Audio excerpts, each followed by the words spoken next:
It's my birthday. It's not your birthday yet. It's by the time people are watching this video, it will have been my birthday. It will be my birthday. Sure, but that's not what I'm not speaking in the future. I am talking about what time is it really, and it is really not your birthday yet. So it is. You need to hold your freaking horses. Everyone watching, check your phone. Does it say June 19th? That means it is Hi everybody, welcome back to Gay Matt. It's Matt Palmer. And it's Matt Steele. And okay, we realized this album didn't come out tonight. But I didn't know what this album was going to be like. I had good ideas, I had good feelings, I really liked the single. If you listen to our podcast, I made a mention of Do It, the single from this album. This is Chloe and Halle's sophomore album at least, entitled Ungodly Hour. Is it only their sophomore album? Only their I feel like they've been around for such a long time. They've been on YouTube doing covers since they were 11 and 13. And how old are they now? 20 and 21. So they've been around for, I guess, almost a decade now. So. And like, shout out to our old roommate Blythe, who stanned Chloe and Halle from day one. And we were all like, from day one. I was like, they're so young. Tell me when they grow up. I have something to tell you. Yes. They've grown up. Oh, they have, darling. I mean, you listen to these songs, you're like, these are adult fucking bops. Oh my God. And I thank you both for existing. I can't wait to see The Little Mermaid now. I had read so many good things about the album, and I listened to it, and I was like, oh. And then I kept listening to it, and I was like, ah. And then I listened to it in my car with the top down, and I was like, ah. I'm telling you, this is the year. This is the year of great pop music, great R&B music, just great music from the ladies in our lives. I don't even know where to begin with this year, and the fact that it's not even halfway over. What is in store for us ladies? I'll tell you what's in store for July. Both Dixie Chicks and Alanis Morissette have announced their new album release dates, and they're in July. But no, let's focus on these two young black queens. Chloe and Halle, they are signed to Beyonce's Parkwood label. This is their follow-up to their initial album, which was entitled The Kids Are Alright. Great movie, by the way. Great film from Matt Steele. We all prefer a different lady in that film. I know, I'm and a different character, and I am team Julianne Moore. Ungodly Hour, I believe, is for me so far the R&B album of the year. I would say, I mean, not to just like oversell as we begin the review, but I'd say it is top 3 album of the year for me so far. I would say yes. Yes! Yes! I assume we have the same top 3. I'm assuming so.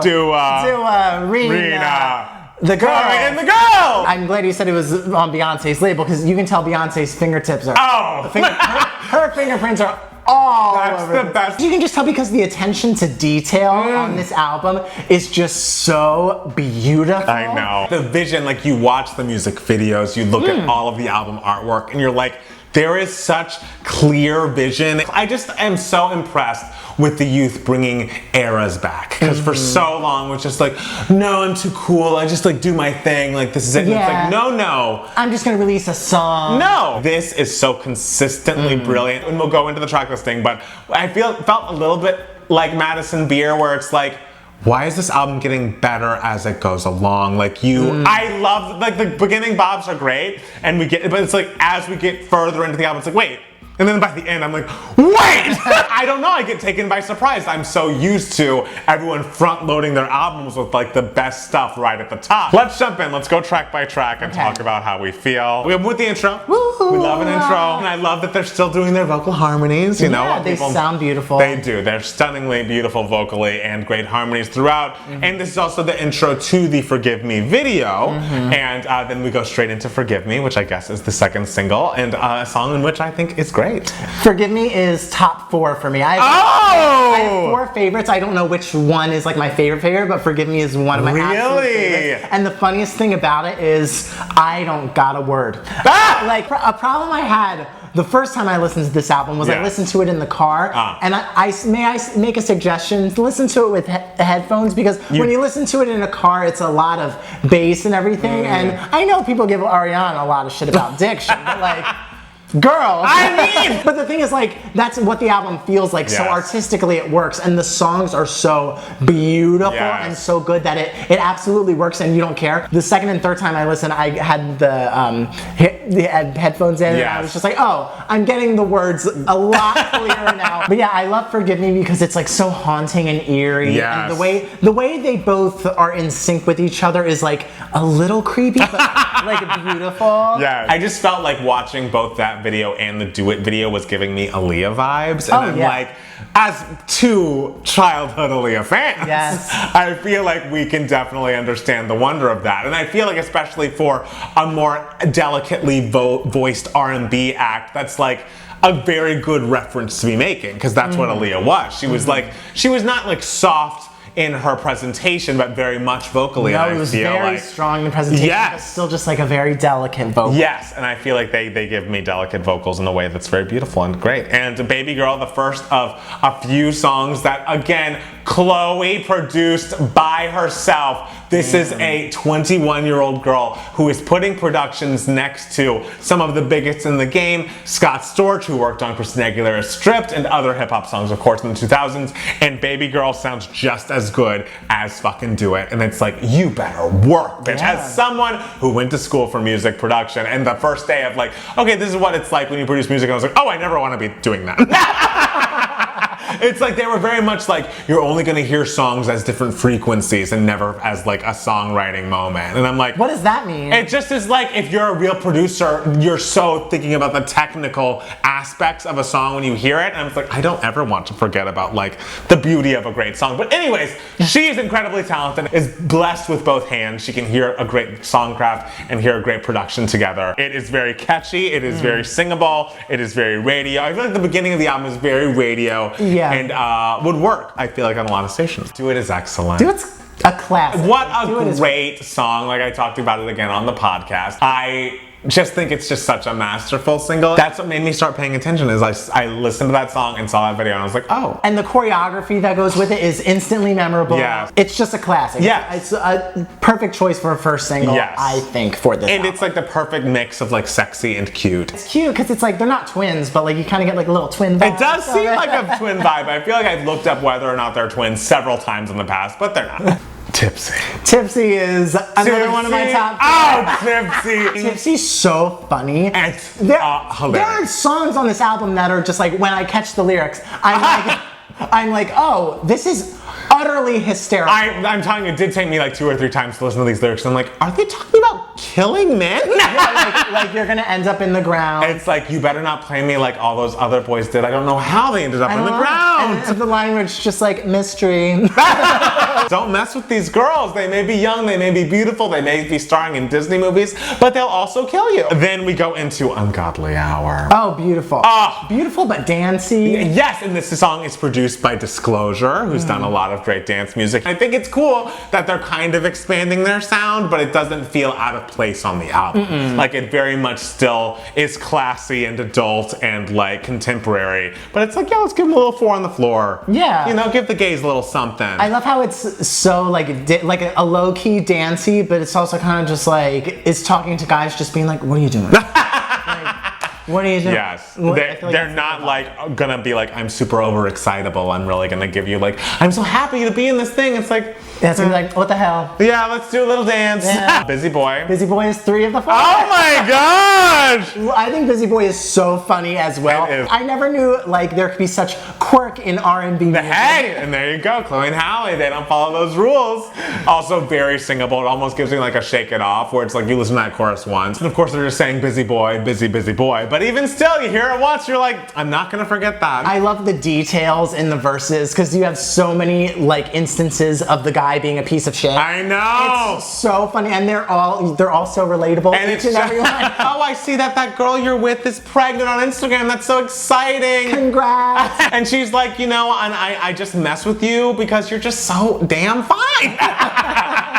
And it's like, you know what? That makes sense. Catch Up, featuring Sway Lee, and I guess Mike Will made it, but I feel like Mike Will made it's just a producer. So I hear a lot of Sway Lee. It's very #beautiful-esque in that the boy starts at the beginning and sings about the half, and you're like, Yes. I'm here for Chloe and Halle. And then they jump in the middle, and it's lovely. I always felt like the song was like pretty fine and pretty good, and then you get to that bridge, which is like a halftime, like the kick drops out, and you're just like, oh no, wait, it's also excellent. Like, I really thought they were taking their foot off the gas a little bit, but then you get to that bridge. It has such drive to it. I don't know. I just think they give it another layer when that bridge comes. Yeah, this song surprised me a lot too, because like a lot of times, you get to a woman's album and there's like a featuring a guy on it, and you're just like, I know. why? But then I'm like, oh no, I actually like really like it. I liked it too. And they have a good chemistry together, and it like was a nice different vibe for them. We love. Overwhelmed was a nice interlude moment. Love the interlude.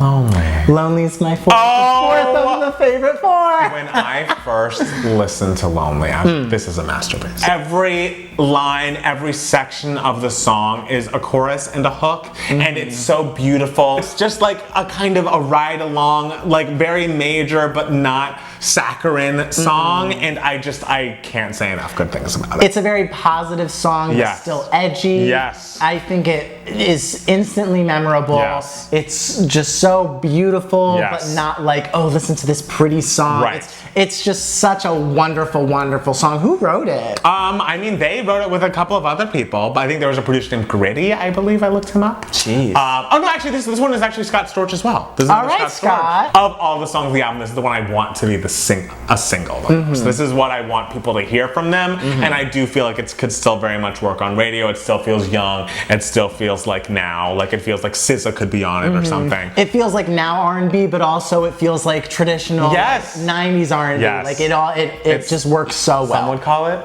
timeless. This whole, I mean, I'm telling you, from Lonely to Don't Make It Hard. Yes. This three are like, these are like like such great I was in my life with this song, which again has just been a week. I have had each of these be my favorite song of the album. And that's understandable. Don't Make It Harder on Me, I think, is the like classiest piece of music on the album. I love the string arrangement. I love the message of the song of being like, you had your chance, and now I've pinky swore with this guy that I would be his, and like, don't you come back and start trying to get my attention. I got over you, and you never listened to me, and you never did. I love the storytelling of it. I just think the arrangement is so gorgeous and so classy. They're just like wise beyond their years with the song. I love that song so much. But my current, as of right now, this very moment. Okay. Wonder What She Thinks of Me is,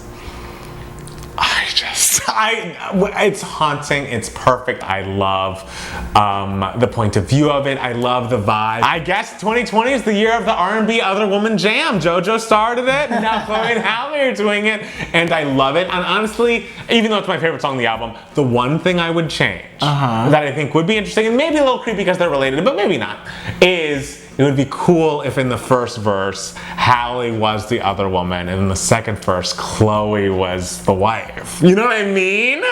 Like Beyonce! Where were you in this discussion? You should have thought of it. If anyone has a remix and wants to put that on wax, I would love to, because that was the one thing I was hoping, because it paints such a vivid picture with the, like, you know, you're in Paris, and like, I'm not jealous like those other guys. I'll help you pick her dress. Like, whatever you need, but I love it. Yeah, that whole section of the album is kind of just the most mature part of the album. They have such long careers ahead of them, I feel. I feel like this is just showing all that they can do, and I'm so excited to hear more. And then, of course, the final song, ROYL, Rest of Your Life.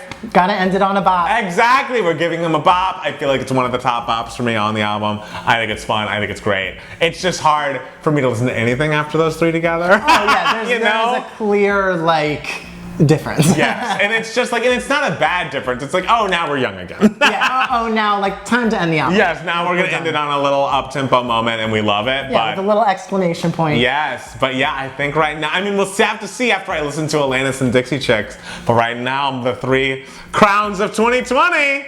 You also reminded me of how good that JoJo album is too. It is great. It is great. There's so much to consider. So many good albums this year. This is the year. We've been waiting. Honestly, not to say we deserve this, but we fucking deserve this. We deserve ladies putting out incredible, impeccable music, and they really are. And I'm so glad to add Chloe and Halle into like the artists I love category. And I'm gonna go back and listen to their last album, listen to their EP, and I look forward to their next releases because honestly, they have got it. Blythe knew. She was on it. She was just like, these are my favorite artists. And we were like, okay, girl. Okay. But now it's just like she knew. She knew. She knew. Usually you pride yourself on having that eye. I do, but youth is worrying for me. When someone's a teen, I'm kind of out. Youth is worrying. Youth is worrying to me at my age. I can't do it. But thank you guys so much for watching. Tell us below if you've listened to the new Chloe and Halle album and what your favorite songs are. Make sure to follow us on Twitter and Instagram at Matt Power Music. And it's Matt Steele. And at 2Gay Matts for both of us. Happy birthday to Matt Steele. Thank you. It's going to be a perfect year for you. It is. And we're all excited about that. Get ready for Divas coming soon. Woo! We love that. Make sure. He's excited. That's his excited. I'm excited, but I'm scared. I'm excited and scared, as Little Red Riding Hood would say. Yes, and we love her. Also, make sure if you like us and want to hear bonus content from us, go to Patreon. Patreon.com/2GayMatch. Extra bonus content from us. Listen to our podcast. It's on Apple Podcasts, Spotify. Just search 2GayMatch, spell it TWO. Is there anything else we got to tell the people? Montana? Adam Parnell. And next coming up, we have some more Patreon requests. Yes, we do. We have so many of them, and we're like, I know, there's so much. Don't worry, we didn't forget. We didn't. We're on our way. We're coming to you with more patron requested videos, and we're coming to you with more videos just from us, because we love you guys. Yeah. Thank you guys for watching. Bye.